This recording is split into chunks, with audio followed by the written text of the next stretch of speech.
Segunda carta de Paulo aos Coríntios, capítulo 10, versículos 4 e 5.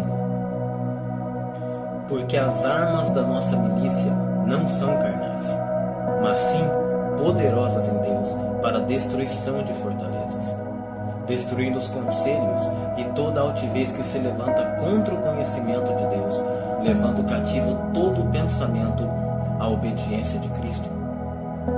Porque as armas da nossa milícia não são carnais, mas sim poderosas em Deus para a destruição de fortalezas, destruindo os conselhos e toda altivez que se levanta contra o conhecimento de Deus, levando cativo todo o pensamento à obediência de Cristo. Aqui o apóstolo Paulo escrevendo para os irmãos da Grécia, a carta dele que é chamada de segunda carta dele aos Coríntios, segunda carta inspirada pelo Espírito Santo para levar os irmãos dentro da doutrina, da sã doutrina bíblica.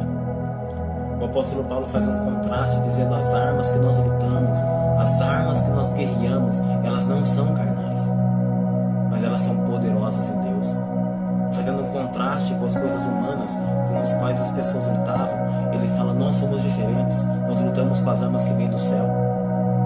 E aí ele vai dizer para que essas armas serviam: poderosas em Deus para a destruição de fortalezas. E depois ele continua destruindo os conselhos e toda altivez que se levanta contra o conhecimento de Deus, levando cativo todo o pensamento à obediência de Cristo. Aqui nesse contexto, quando o apóstolo Paulo coloca as fortalezas, os conselhos e altivez, ele vai ter duas escolas que concorriam fortemente com a fé cristã. A primeira era a escola judaica, com toda ali a sua tradição da lei, a lei mosaica que ficou antiquada porque ela apontava para uma nova aliança. Jeremias já havia falando isso daí, que Deus faria com a casa de Israel uma nova aliança. Ezequiel diz que Deus trocaria o coração de pedra e daria um coração de carne, falando do novo nascimento. Moisés aponta para alguém diferente dele, dizendo o seguinte: no meio de vocês, israelitas, Deus levantará um profeta semelhante a mim. Aí ele ouvi falando de Cristo. Então todas as setas do Velho Testamento apontavam para Jesus Cristo. E a escola rabínica não entendia muito bem isso. Os judeus continuavam guardando a lei e, pior, eles atrapalhavam o avanço da causa do Senhor. Mas do outro lado também na Grécia tinha os filósofos pagãos falando coisas que não tinham a ver, trazendo doutrinas que elas eram um câncer e atrapalhavam demais a fé cristã. E o apóstolo Paulo fala o seguinte: as armas que nós temos são essas, elas vão bater de frente com esses argumentos, com esses conselhos e toda altivez. E eu imagino os judeus ali altivos, os gregos também altivos, mas quando eu olho para o nosso tempo eu percebo que tem muitas pessoas que têm padrões errados de mente, que são produzidos pela nossa cultura, e eles também ostentam dizendo: eu conheço, eu manjo, mas não necessariamente eles estão alinhados com aquilo que a palavra de Deus diz de nós, que recebemos a Cristo, que somos o povo de propriedade particular dele. Nós ouvimos algumas vozes, é verdade. Você pode dizer: nossa, mas que vozes são essas que nós ouvimos? Vozes mesmo, por ondas sonoras, como você está ouvindo a minha, por esse dispositivo que você está aí, ou ouvindo vozes de pessoas que estão perto de você. Somos diversos, mas eu quero retratar aqui 3 delas que têm a ver diretamente com a nossa cultura. A voz do nosso país, a voz dos nossos pais e a voz dos nossos professores. E de alguma maneira essas vozes nos moldam, nos estimulam, moldam o nosso caráter para que a gente venha a ser quem nós somos agora. Então, se a gente analisar profundamente, veremos que temos algumas crenças, alguns hábitos, algumas coisas que nos foram impostas e nós seguimos mais ou menos o rumo da multidão. Pergunta: essas vozes pelas quais nós ouvimos, elas são vozes verdadeiras de acordo com a palavra do Senhor? Alguém chega a dizer o seguinte, que o Brasil é o país do jeitinho brasileiro. Pessoas que são sem vergonha, pessoas que manipulam. Tem a ver conosco? Algumas pessoas crescem desde a infância ouvindo: você não vai dar nada, você vai ser uma pessoa promíscua, um zero à esquerda, um sem futuro. Essa é uma verdade bíblica, mas muitas vezes nós acatamos, nós absorvemos e vivemos por conta dessas verdades. Me lembro de ler um livro e o autor ele dizia o seguinte: a mentira que eu acredito afeta a minha vida como se fosse uma verdade. Eu me lembro que uns anos atrás eu estava numa situação bem delicada com relação à minha parte sentimental, mas não só ela. Eu, naquele período, naquele momento exato, havia terminado o meu contrato de trabalho, então eu me encontrava desempregado. Então, um domingo à noite eu fui fazer meu exercício, fui até a praça onde eu corro, onde eu treino, e havia uma divisa de 2 bairros. Então eu atravesso pro lado de lá, faço o treino e volto pro meu bairro. Então quando eu estava voltando, tranquilamente ali com o fone de ouvido, escutando uma música, aparentemente escutando uma música porque aquele fone estava quebrado, mas com toda a segurança, porque é o bairro que eu sou nascido e crescido, tem algumas décadas que eu moro ali, e não esperava que uma situação dessa fosse acontecer.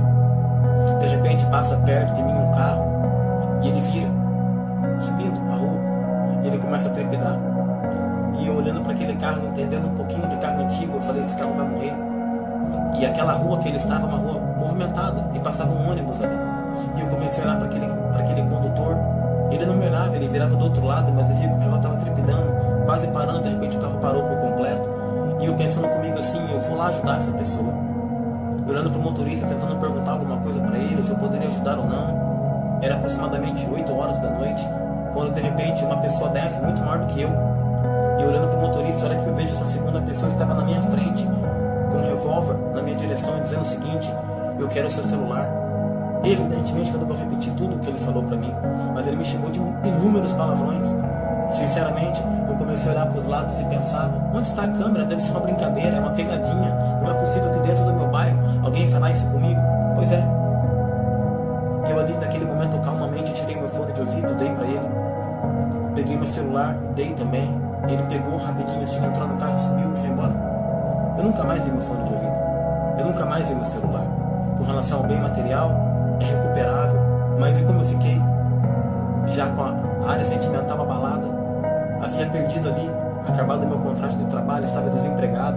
Exatamente naquele dia estava terminando o meu contrato, e agora o susto violento de ter meu celular roubado. A minha mente começou a ficar ali numa situação bem difícil. No momento eu reagi calmamente, mas conforme o tempo foi passando ali, eu fui digerindo aquela situação, eu comecei a ficar muito mal. Eu me lembro que uma noite eu não consegui dormir muito bem, especialmente a noite ali que marcou da segunda para terça, foi um calvário, foi um caos para dormir. Eu não conseguia comer direito, eu não conseguia fazer basicamente nada direito.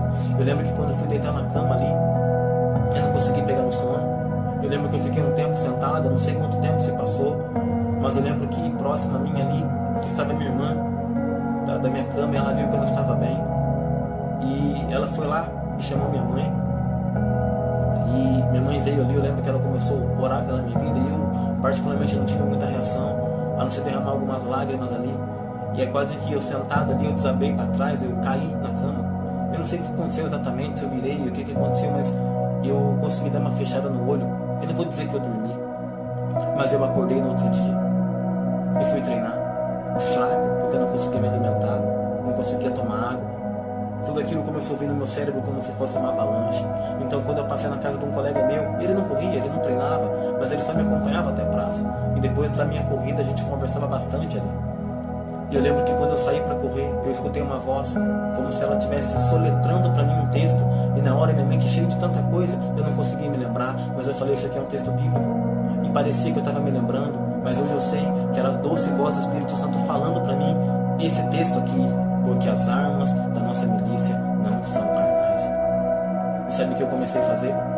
A partir desse entendimento, quando esses pensamentos começavam a tentar roubar a cena, quando eu começava a ver a dificuldade da minha área sentimental, quando eu lembrava do meu contrato vencido, e especialmente quando eu lembrava da cena do assalto, eu expulsava esses pensamentos e dizia o seguinte: eu vou levar vocês cativos à obediência de Cristo. Vocês não têm poder na minha mente. Eu comecei a expulsar e fazer uma guerra. É verdade, essas coisas só são discernidas pela fé, porque o homem natural não compreende essas coisas, mas eu tenho certeza absoluta que eu venci dessa forma.